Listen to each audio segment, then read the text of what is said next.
ఎందుకంటే ఇప్పుడు నేను చెప్పబోయేది అబ్బాయిలకు మాత్రమే. అందుకే అబ్బాయిలు జాగ్రత్తగా వినండి. మీరంతా ఇప్పుడు డిగ్రీ చదువుతున్నారు. చూడండి, ఇక్కడ ఎంత బాగా చదువుకున్నా చివరికి ఏదైనా జాబ్ చేసుకుని సెటిల్ అవ్వకపోయినా అమ్మాయిలకు హౌస్ కీపింగ్ అనే జాబ్ ఉంది. అందుకే వాళ్ళు జాబ్ చేయకపోయినా వాళ్ళని ఎవరేమనరు. మరి అబ్బాయిలు తప్పకుండా ఏదో ఒక పని చేయాలి. అందుకే మీరే జాగ్రత్తగా వినండి. మనం మగాలుగా పుట్టాం. మగాడిగా పుట్టడం ఈజీనే, కానీ మగాడు అనిపించుకోవడం చాలా కష్టం నాయనా. ఒకసారి మగాడి జీవితాన్ని చూద్దామా? 5వ క్లాస్ లోపు అమ్మా నాన్న తప్ప మనకి ఇంకేం తెలియదు. 6వ క్లాస్ నుంచి 10th క్లాస్ వరకు కొత్తగా అన్నీ నేర్చుకుంటాం. పుస్తకాల్లోని పాఠాలన్నీ చదివేసి మనకు మనమే గొప్పోడుగా ఫీల్ అయ్యి అమ్మా నాన్నకి ఏం తెలియదు అనుకుంటాం. నాన్నకంటే నేనే తెలివైన వాడిని అనుకుంటాం. ఇంటర్ డిగ్రీలు మరి చెప్పాల్సిన అవసరం లేదు. కుర్రోళ్ళం అయిపోయాం. కాలేజీలో అటెండరు, స్వీపరు, వాచ్మెన్ ఇలాంటి వాళ్ళని చూస్తే చాలా చీప్గా కనిపిస్తారు మన కళ్ళకి. ఇలాంటి పనులు మనం చస్తే చేయమనుకుంటాం. జీతం లేదో పెద్ద పొడి చేస్తాం అనుకుంటాం. తీరా డిగ్రీ పూర్తి బయటకు వచ్చాక చేతిలో ఉద్యోగం లేక, సంపాదన లేక, బయటికి వెళ్ళి బ్రతకలేక సంపాదించడం ఎంత కష్టమో అప్పుడు తెలుసుకుంటాం. చిన్న ఉద్యోగమైనా ఎంత విలువైందో అప్పుడు అర్థమవుతుంది. వయసు వచ్చిన కొడుకు ఇంట్లో ఖాళీగా ఉంటే అమ్మా నాన్న నిన్ను అదోలా చూస్తుంటే అప్పుడు మీరు రెడీ అవుతారు. 5,000 జీతమైనా చాలు ఏ పనైనా చేస్తానని.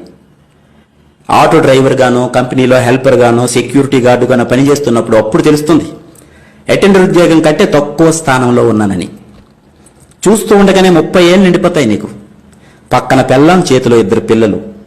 సబ్బులు, పేస్టులు, పౌడర్లు, రేషను, ఇంటద్దె, కరెంటు బిల్లు, పాలు bill, cell phone recharge, school ఫీజులు, నెలకొక గ్యాస్ బండ, ఇవే కాక వినాయక చవితి, దసరా, సంక్రాంతి, భోగి, దీపావళి, ఇలా సంవత్సరం అంతా ఏదో ఒక పండగ. అన్నిటికీ డబ్బు కావాలి. ఒక్కసారి వెనక్కి తిరిగి చూస్తే బాధ్యతల అగాధంలో పడిపోయి ఉంటావు. వచ్చిన శాలరీ సరిపోదు, ఎక్కడ చూసినా అప్పులే.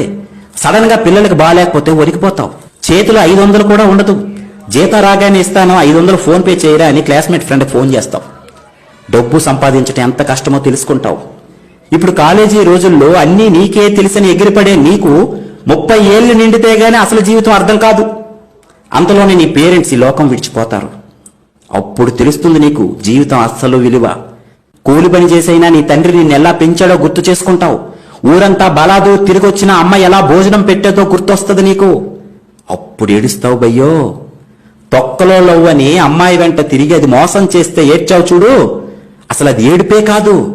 అమ్మా నాన్న పోయాక ఇప్పుడు వస్తుంది చూడు, ఇది అసలు ఏడుపు. తెల్లారితే ఈఎంఐ కట్టాలి. అప్పులు వాళ్ళు ఫోన్ చేస్తుంటారు, సమాధానం చెప్పలేక ఫోన్ స్విచ్ ఆఫ్ చేసుకుని పడుకుంటావు. కానీ నిద్ర పట్టదు. ఇంట్లో కూరగాయలు ఉండవు. నీ దరిద్రం చూసి భరించలేక అప్పుడు నీ పిల్లం ఒరే చేతకాని దద్దమ్మా, పడుకోవడానికి తప్ప ఇంకా దేనికి పనికిరాని ఎదవు నువ్వు అని నిన్ను పక్కింటోడితో పోల్చి పొడుస్తుంది చూడు, అప్పుడు వస్తాయిరా మీకు నడుము నొప్పి, మోకాలు నొప్పులు. నవ్వకండి, ఇది నిజం. ఇదే జరుగుతుంది మగాడి జీవితంలో.